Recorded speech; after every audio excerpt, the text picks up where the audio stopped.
Mga kaibigan, may good news para sa lahat. Kung gusto nyo nga makabasa ng mga balita tungkol sa Mindanao, wala nang iba kundi ang Mindanao Examiner newspaper. Mindanao ang sirkulasyon, Mindanao ang balita. Ang Mindanao Examiner sa Basilan, Sulu at Zamboanga. Gumawa na rin ito ng mga independent films at ABP, audiovisual presentation, at may photography at video services pa. Bisitahin po natin ang kanilang website sa MindanaoExaminer.com o tumawag sa 9925480. Marami po salamat. Kaya natin to. Okay mga kaibigan, ang oras po natin ay 3 sandali magalagpas ang alas 2 ng hapon. Stand by now for Radio Mindanao. Wala po tayong bed dito, Mon. Wala tayong bed. Anyway, kumusta po kayo mga kaibigan? Welcome sa ating palatuntunan, ang Radio Mindanao. Kami po ay nanayahan namin kayo na makinig hanggang alas 3 sa isa pang pagdadanghal ng ating palatuntunan.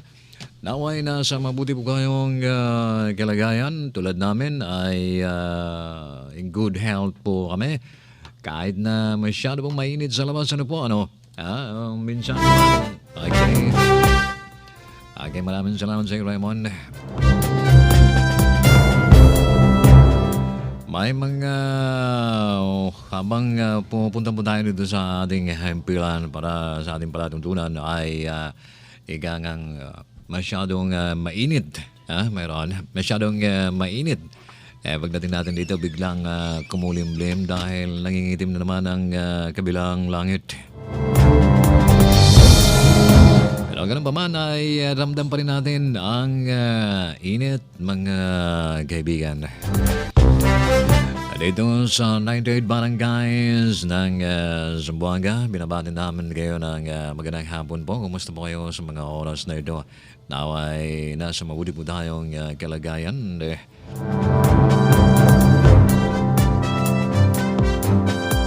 Pa natin kalimutan magdala ng tubig dahil mahirap po baka matuyuan tayo. Ano po mahirap yung sinasabi nilang heat stroke. Lumabas po tayo ng Zamboanga City and dyan sa Zamboanga, Sibugay Province. Maayong hapon kaninyong tanan diha mga kaigsunan, mga higala, mga migo, mga miga. Hinaod nga nata sa maayong panghuna-una, nata sa maayong panglawas, nata sa maayong panghuna-una. Kinahanglan nga kita pirmi lang gayud nga kondisyon. Mahal na ba daw ang medisina?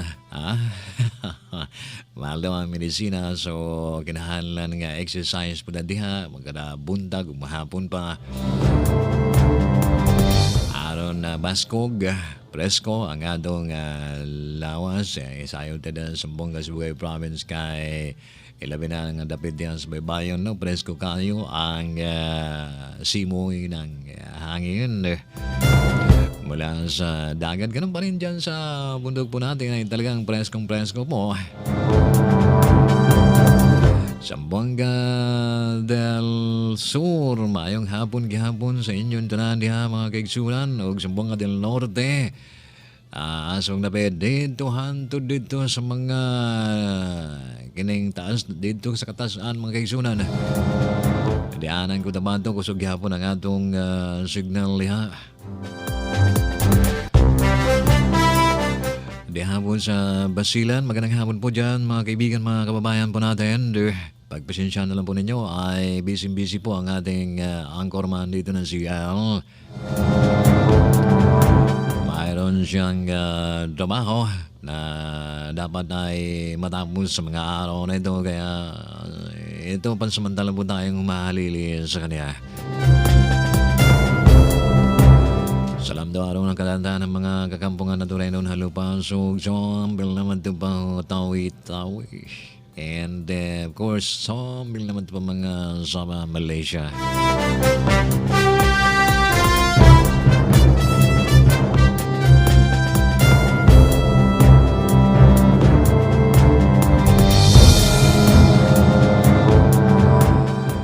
Okay mga kaibigan, ito pa rin ang iyong lingkod, si Abdel Liza. Inanyaya namin kayo na makinig hanggang alas 3 ng hapon.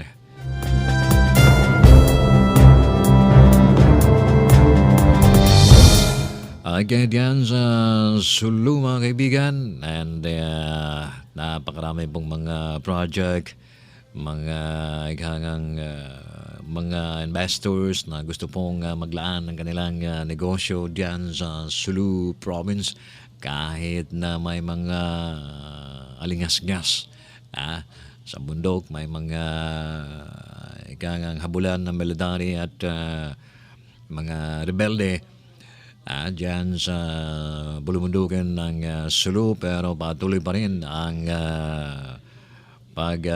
ikang mga proyekto ng ating pamahalaan at may mga investors po tayo, mga malalaking mga mayayamang mga negosyante ang gustong mag-invest dyan sa Sulu Province mga kaibigan.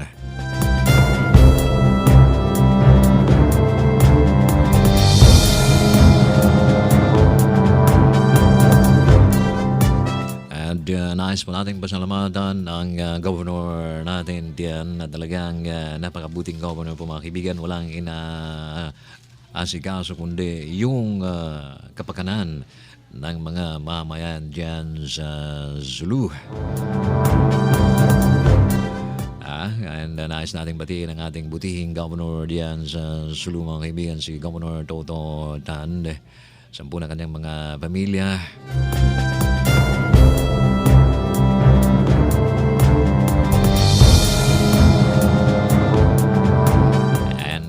Siyempre dyan sa PIO, na dyan sa Provincial Capital, ay magandang hapon diyan sa inyo. Kaya kalimutan natin yung pangalan nun. Naaalala natin, iba yata yung PIO niyan doon. Kaya nung tayo ay nandiriyan pa sa Sulu, habang nasa servisyo pa tayo.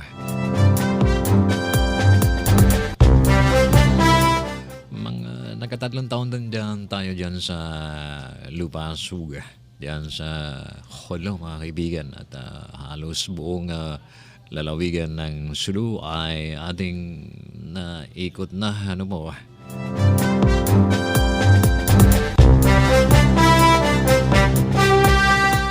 talagang napakailap daw ang kapayapaan. Napakailap ang kapayapaan.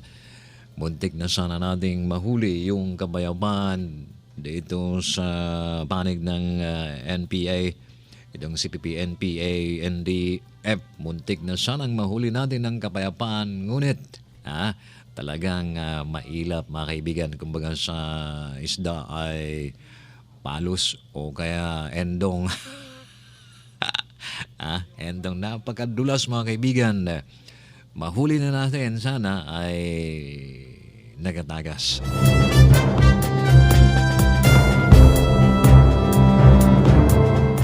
Talagang kailan kaya natin makamtan ang matagal na nating minimiti itong kapayapaan.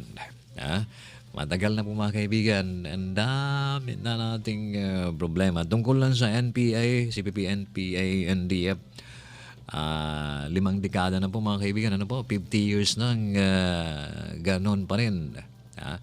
Iba't ibang mga presidente ang nagiging presidente ng Pilipinas ay mayroon pa ring ceasefire, mayroon pa ring usapang pangkapayapaan. Ngunit hanggang ngayon ay mailap pa rin.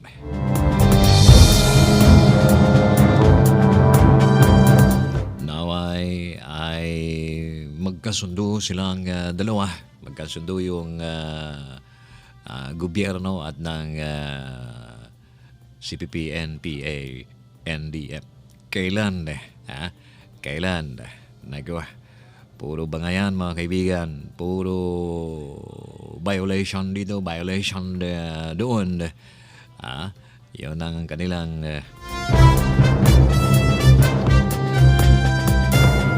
mga di umano'y mga rason. Sabi ng CPP, NDA ay mayroong kayong violation. Sabi naman ng ating militar ay kayo ang nauna, kayo ang nag-umpisa. So ganyan na lang hanggang sa wala na tuloy. Ang ating presidente, mga kaibigan, ay yung mama medyo siguro ano na, parang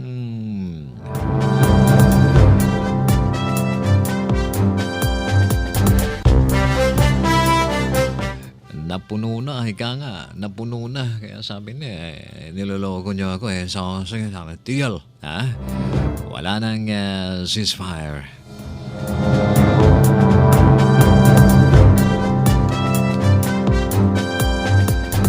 Ganun pa man, mga kaibigan, ay, di ba, pamurihan sa mga NPA na magkaroon ng ceasefire.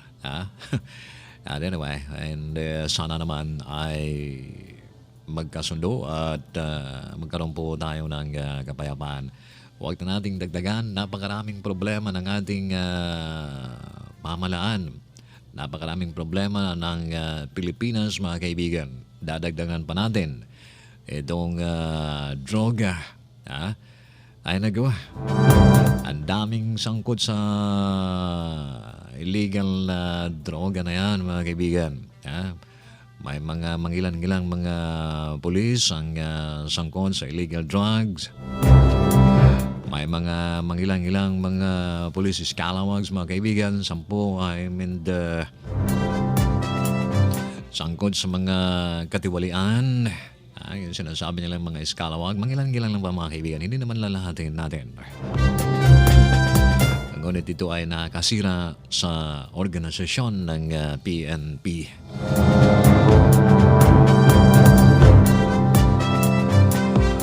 Nandiriyan pa rin yung mga katiwalian sa ating gobyerno. Ay nako, nandyan yung korupsyon.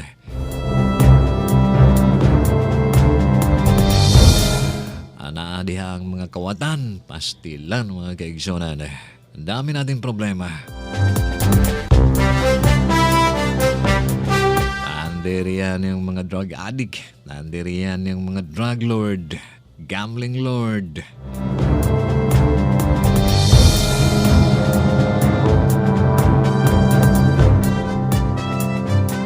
Ang daming mga lord, mga kaibigan.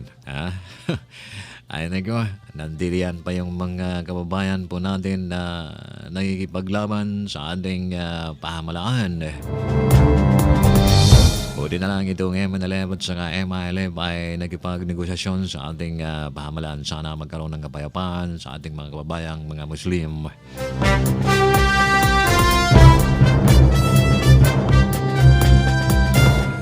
Damo na itong problema din sa Pilipinas, mga kaigsunan, di ba? Ay nako, talagang napakailap ang kapayapaan.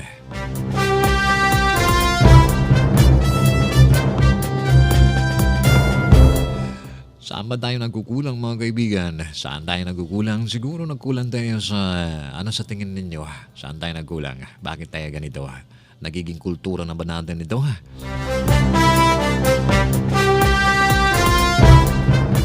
Or medyo wala na yung sinasabi nila, yung values natin na ang Pilipino ay masipag. Napalitan na yata ng ibang sipag ang Pilipino ibang sipag ang Pilipino ngayon, mga kaibigan. Wala na yung mga Pilipino ay magkadiyos. Ano pa? Dami natin values, mga kaibigan. Medyo nakakalimutan na po natin.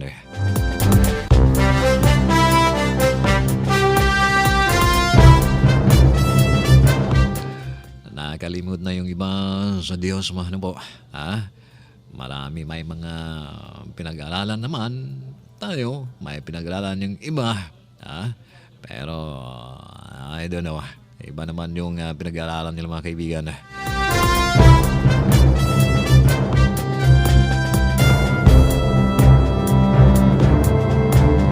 Ang oras po natin ay 17 sandali magalagpas ang 2:00 ng hapon. Dito pa rin sa ating palantuntunan ang Radio Mindanao. Now, ang daming mga nakulong mga kaibigan dito sa bansang Pilipinas. Ano po? Dito lang sa Zamboanga mga kaibigan, yung kulungan po natin dyan, yung bilangguan natin dyan ay sobra-sobra, yung dami. Ipagpalagay natin sa isang kulungan ay mga 50, ay humabot po yan ng mga 150 mga kaibigan. Talagang siksikan, parang sardinas. Pero sa ibang bansa mga kaibigan, yung dong bansa namin, ay magsasara yata sila ng mga bilangguan. Dahil mga tao doon ay allergic yata sa bilangguan. Kaya walang nagkasala, walang gumawa ng mga krimen. Kaya yung bilangguan ay walang tao. Kaya balag yata nilang ipasara na. Mabuti pa siguro yung bilangguan na yan, yung kulungan na yan ay pahiram sa atin. Ay nagawa kaibigan sa dami ng mga krimen na nagaganap dito sa atin. Ang resulta ay kulong. Saan ang hantungan kundi sa kulungan. Ay doon sa kanila walang nakukulong dahil wala namang gumawa ng mga karumal-dumal na mga gawain So, ikang mga mamamaya doon ay medyo sumusunod sa alituntunin ng kanilang batas. Kaya magsasara sila ng bilangguan, magsasara sila ng kulungan. Kaya ipapadala natin din doon sa kanila yung mga nabilanggo dito sa atin. 19 na sandali magkalagpas ang alas 2 ng hapon. Sa ating palatuntunan pa rin mga kaibigan ang Radio Mindanao. And bumili po tayo ng Mindanao Examiner. Madali po yung maubos mga kaibigan. And inaanyayahan namin kayo na please advertise with us, please. Ay dito na dami pong mga ikangang newspaper na talagang ang Mindanao Examiner ay kompleto po ang mga detalye, mga balita. Medyo naiba sa mga local newspaper natin dito sa lungsod ng Zamboanga. Alam niyo, pagdating dun sa Manila, ubos kagad mga kaibigan ang Mindanao Examiner. And buong Pilipinas po yan ang sirkulasyon yan. Mayroon sa Davao, Cebu, Manila, at saka dito sa lungsod ng Zamboanga City. Mayroon din sa Pagadian, mga kaibigan. Kaya bumili po tayo ng Mindanao Examiner. And sino man yung gusto magpalathala ng kanilang o mayroon silang mga nais na gustong ipalathala sa isang pahayagan, ang puntahan po ninyo ay ang Mindanao Examiner.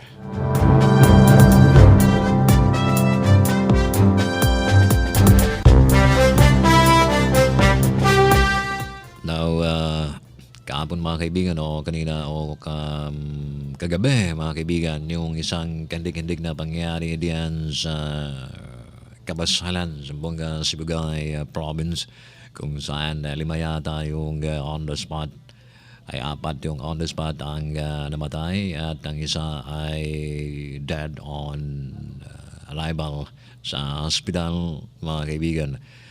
And nirakrakan po sila ng 4 na kataong sakay ng motorsiklo. Armala ito mga kaibigan ang ginamit. Doon po yan sa isang, malapit doon sa isang talyer, nag-inuman po yung mga kababayan po natin dyan sa Kabasalan. Alam ko yung saan yung Kainglit, barangay Kainglit, ano. Yun bang minsan napupunta tayo dyan sa Kabasalan, Bula Payaw, minsan ay nagpapamboat lang tayo. And doon sa may Pantalan, tinatricycle natin yan, papuntang bibili ng gasolina o bibili ng mga provision. pagkain diyan sa Kabasalan. Nadaanan natin yung barangay Kainglit at parang alam ko yung motor shop na yan. Ang nilaklakan ng mga di kilalang mga tao na gamit ang M16 rifle.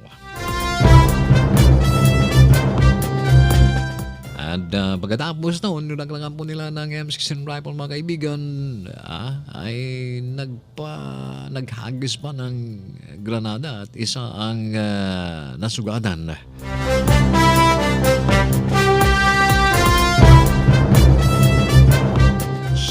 Diyan po yan sa Kabasalan, Zamboanga, Sibugay Province. Again, exactly 22 minutes makalagpas ang alas 2 ng hapon. Dito pa rin sa ating palatuntunan ang Radio Mindanao.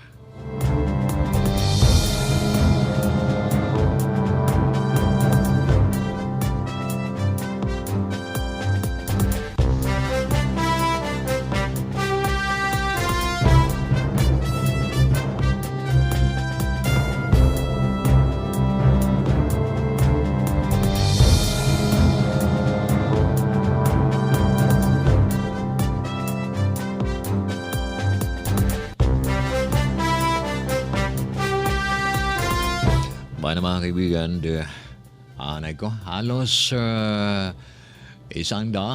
pulis sinibag sa serbisyo yung paggamit ng illegal na droga.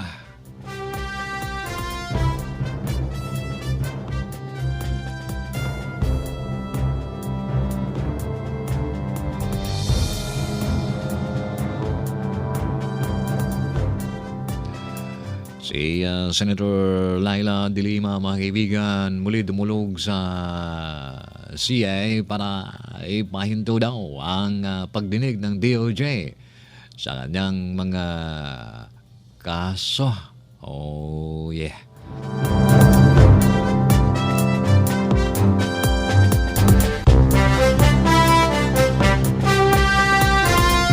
So yung sabi nga yung Shabu Queen ng Maguindanao huli sa Cotabato.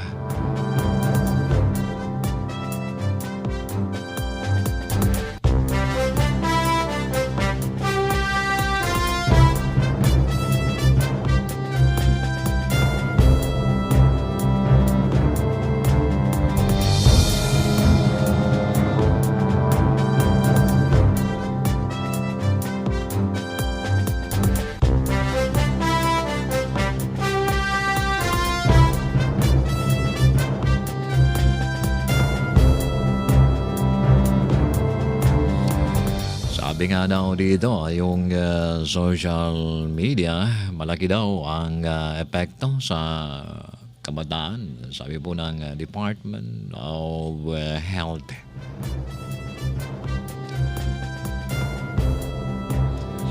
Yan po ang naniwala po si si Department of Health DOH Assistant Secretary Dr. Eric Tayag na malaki ang epekto ng social media sa mga kabataan. Ito ang isa sa mga dahilan kung bakit madali lang silang matukso. Ay nako, tukso layuan mo ako, mga kabataan diyan ha. Nako, masyadong malapit na naman ang Valentine's Day.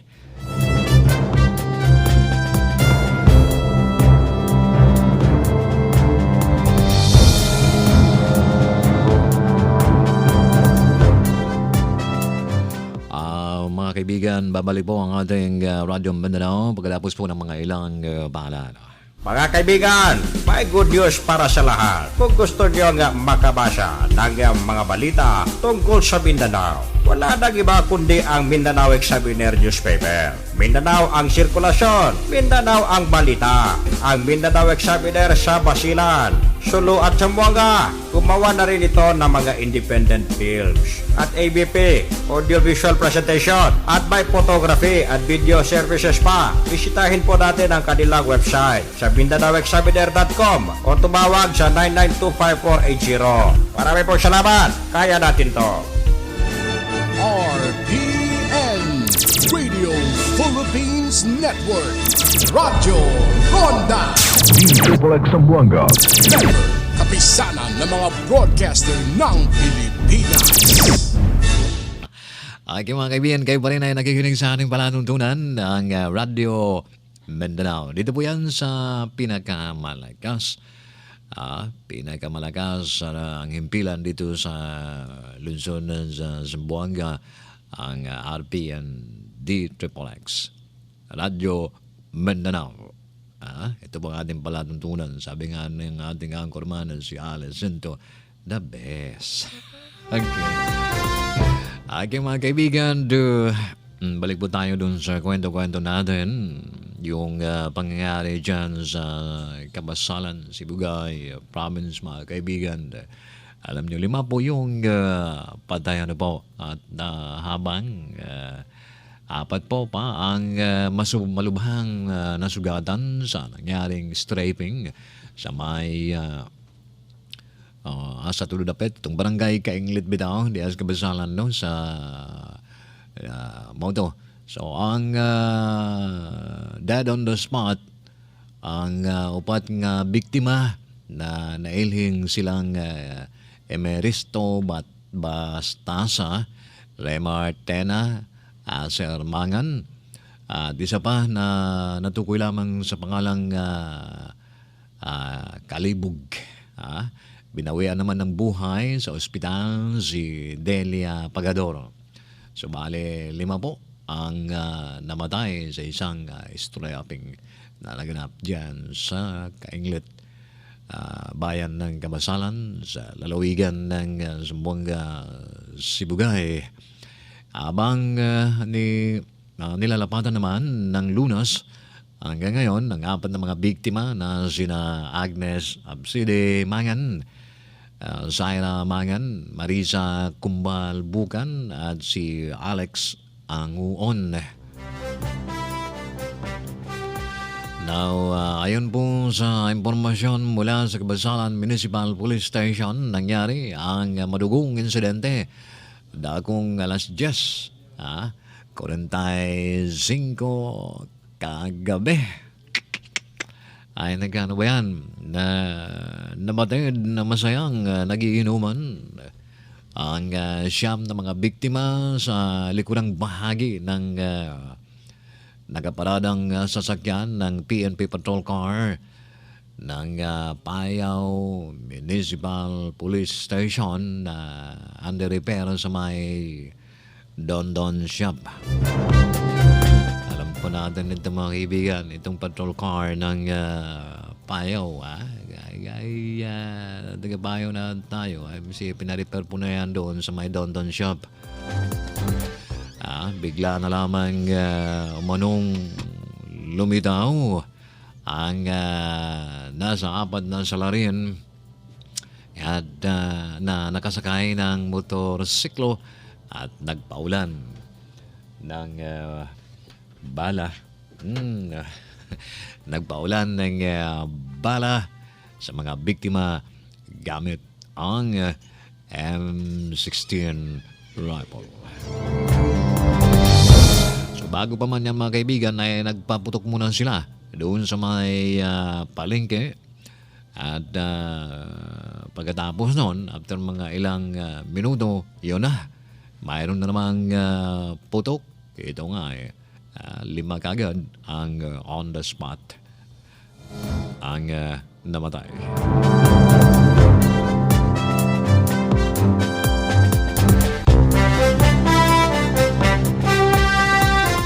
Ay mga kaibigan, magpoprotesta yata ang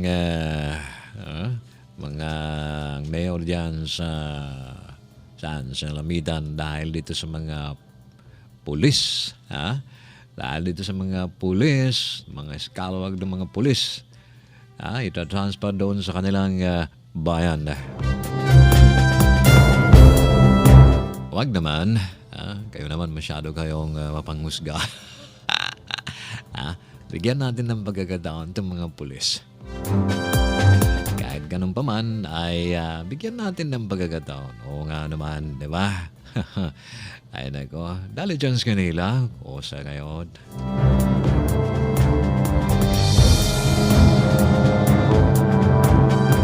Ang Lamitan City Government ay nag-pass a resolution na sila po ay opposing sa pag-deploy nitong mga police calawag sa kanilang syudad.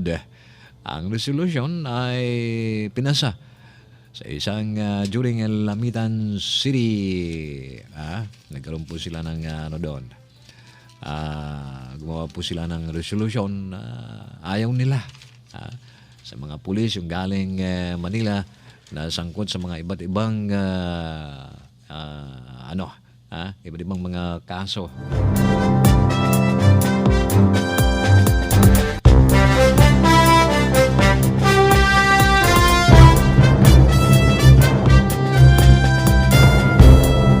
Sa isang resolusyon, ay nako mga kaibigan, ay ayaw po nila tanggapin itong mga pag-transfer sa mga kababayan po nating mga pulis na galing sa Manila, mga kaibigan, nung sinasabi nilang tinatawag nilang police scalawag.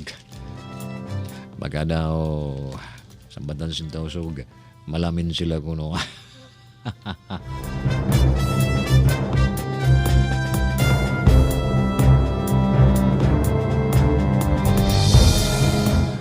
Anong malay mo?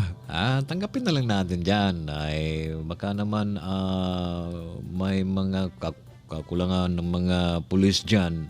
Madagdagan naman natin mga pulis considering na may mga banta dyan ng terorismo at droga.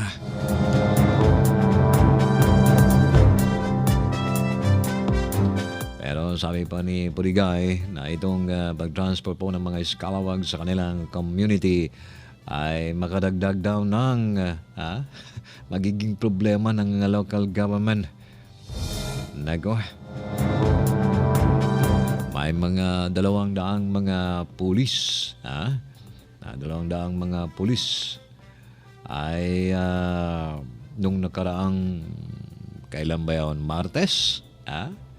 Tumayo po sa harapan na President Rodrigo Duterte at threatened to transfer papuntang Basilan, Sulu, and Tawi-Tawi. Nako.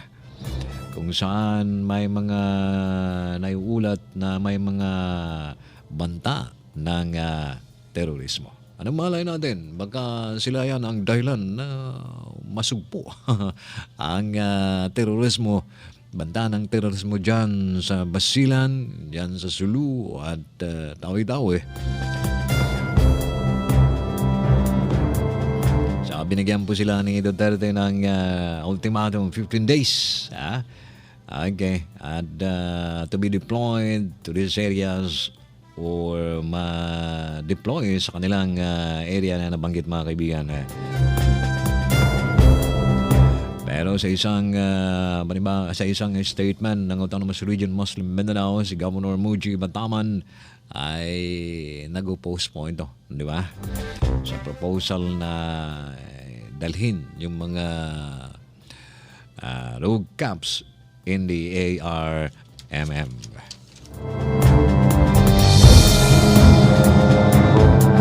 Sayang po mga kaibigan, may mga mangilang-ilang mga scalawags sa organisasyon po ng PNP.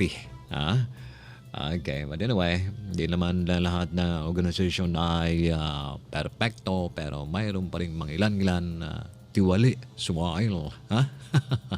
Ay, nako, mayroon po tayong 20 minutes more before 3 o'clock. Dito pa rin sa ating palatuntunan ang Radio Mindanao.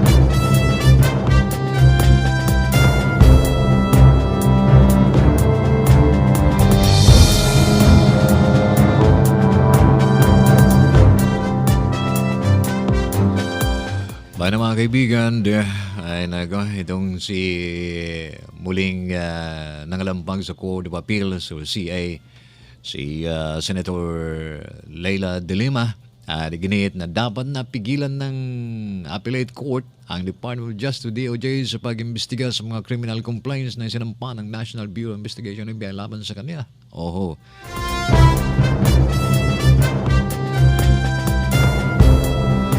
Particular na pinapahinto ni De Lima ang pag-imbestiga ng DOJ sa reklamo ng suspected big-time drug lord na si Carmen Espinosa na umano'y kinikilan ng senadora.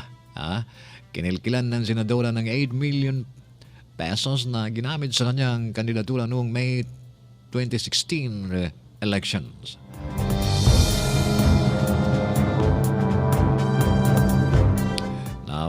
Tingnan natin mga kaibigan, yan po ang kahilingan.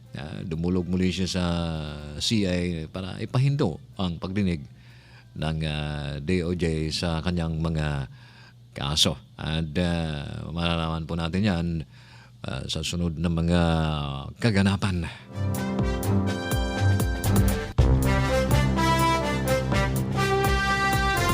Nais muna nating batiin ang ating mga kaibigan, mga kasamahan diyan sa bahay. Sina Buddha, sina Mother, sino ba? Sheena, Jana, yan.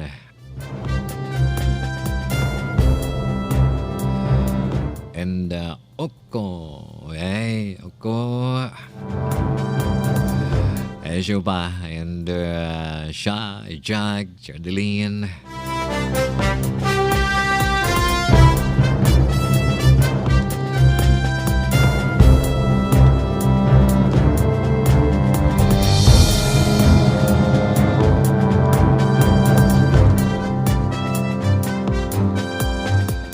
Okay, and dali anay kumigo kansyon Bilog Raymond, and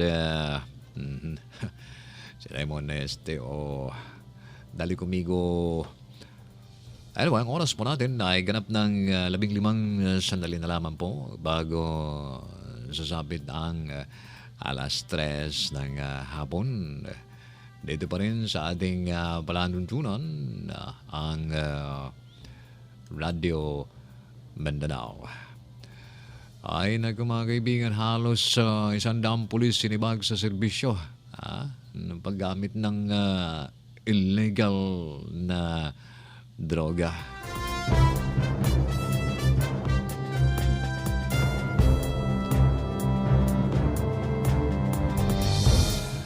Kinumpirma po ng PNP, Internal Affairs Service or IAS, na halos 100 pulis ang sinibak nasa serbisyo dahil sa paggamit ng illegal na droga.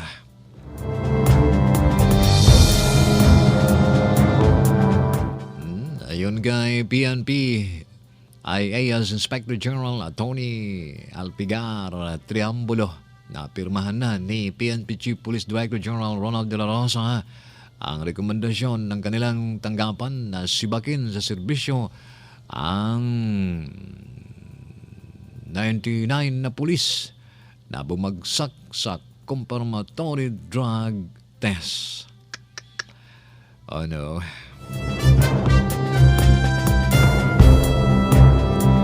Now, sinabi ni Triambulo na bukod sa 99 na mga pulis, may mga 40 ba? Ibang mga pulis ang irerekomenda nila sa susunod na linggo kay PNP Chief na masibak din sa serbisyo dahil pa rin sa paggamit ng legal na droga. Ay, naku mga kaibigan, medyo nag-abigat-bagan ito mga kaibigan. Payag nito ang nasabing mga pulis sa kabilang sa 198 pulis na una nang bumagsak sa confirmatory drug test at tumataas pa ang bilang dahil sa patuloy ang mandatory drug test sa PNP. Now, nilinaw naman ni Triambolo na pawang mga uniform personnel ang dinismiss sa serbisyo. Habang ang mga non-uniform personnel naman na nagpositibo sa confirmatory test ay nasa ilalim ng DIDM.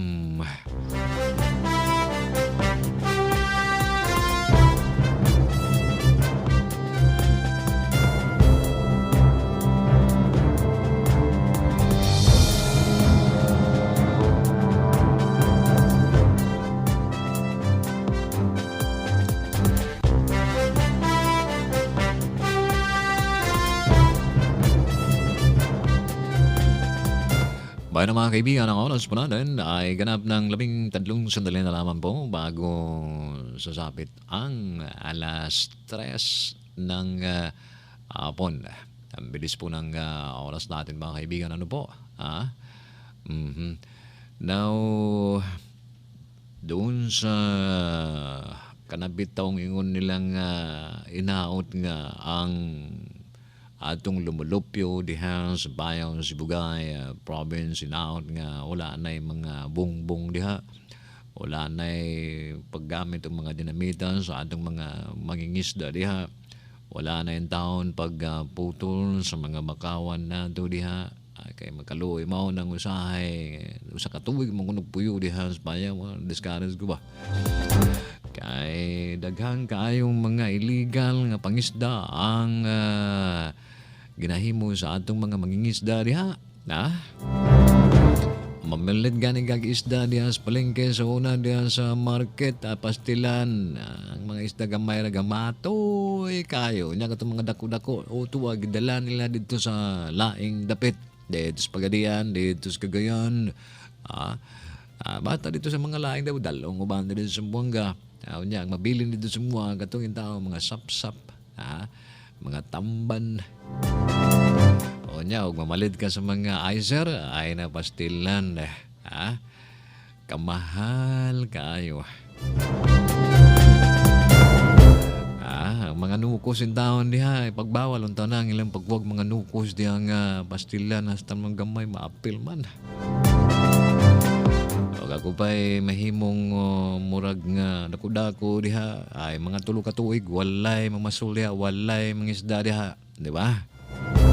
Imo na siya sanctuaryo ba? Sanctuaryo sa mga isda. Tulo ka tuig tingali ay pastilan daghan kaayong manulod mga isda diha mga igsunada. Pero walang pakundangan ang pag-illegal fishing diyan sa bayan Sibugay province. And sa kayong pagputol ng kahoy, walang pakundangan, pagputol ng kahoy, lalo mo yung bakawan. Diyan lang sa Kabug Island mga kaibigan. Dati-dati, nung diyan pa tayo, daming mga kabug diyan. Daming mga paniki. Daming panigay diyan sa Kabug Island na dahil sa walang pakundangan, pagputol ng mga bakawan dyan, hindi ko alam kung saan napunta yung mga paniki diyan. Lalaki pa naman ang dami, halos buong isla mga kaibigan, tulad ng Santa Cruz Island. Puno ng paniki yan. Ay pagbalik ko doon sa bayan, wala na ni isang paniki. Kung minsan pagdating ng alas 6 o pagkagat ng dilim, ang dami ng paniki, nagsiliparan, pupunta sa iba't ibang mga munisipyo or munisipyo dyan sa Sibugay province. Magsiliparan yan pagdating natin, then babalik po ng madaling araw. And then pag araw nandiriyan siya, nakikita mo lang, naku, iba pa yung may mga ibang tao naman ay pinupuntahan niya, binabaril yung mga paniki. So medyo napabayaan, isa ng tourist spot yan, napabayaan po ng local government yan sa Payao. Sana naman magkaroon po ng reforma. Sana naman ay magiging stricto po tayo diyan. Kung minsan nag-i-interview po tayo sa ating mga kababayan diyan, ano bang magawa natin, sabi niya na ganyan yan wala tayong magawa dahil ganyan ang gusto po ng ating leader dito.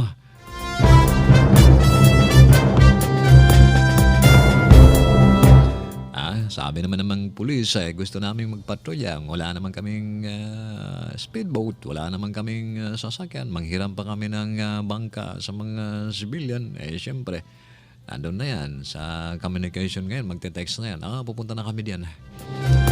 And then yung pulis, gamit yung bangka ko, gamit na ganito ganyan para hulihin kayo diyan. Wala na. Nagsitakas na yung mga nag-illegal fishing diyan.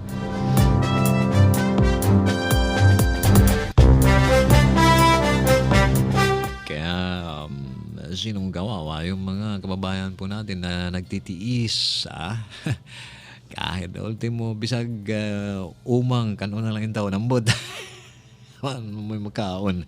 Wala yung sudan mga kaigsunan.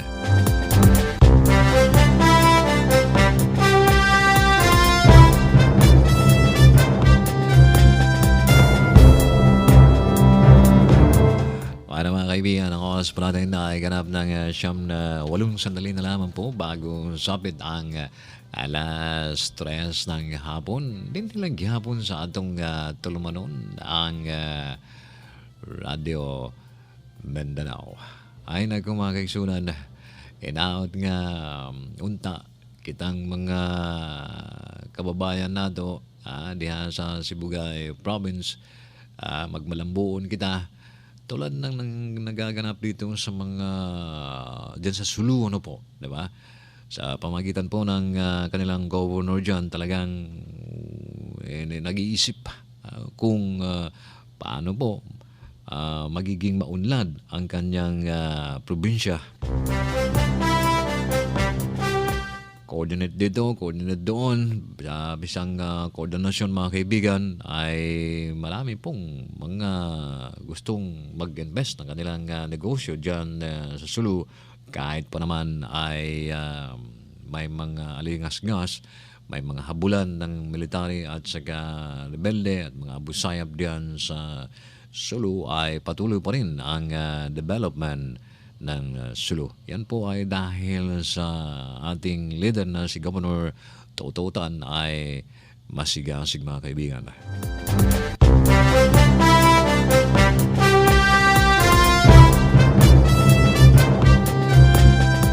Bago mga kaibigan, kinakapos na po tayo ng oras hanggang dito na lang ating palatuntunan at pagpasensyahan na lang po na medyo wala dito ang ating anchorman na si Al Zinto at mayroon po siyang lakad na dapat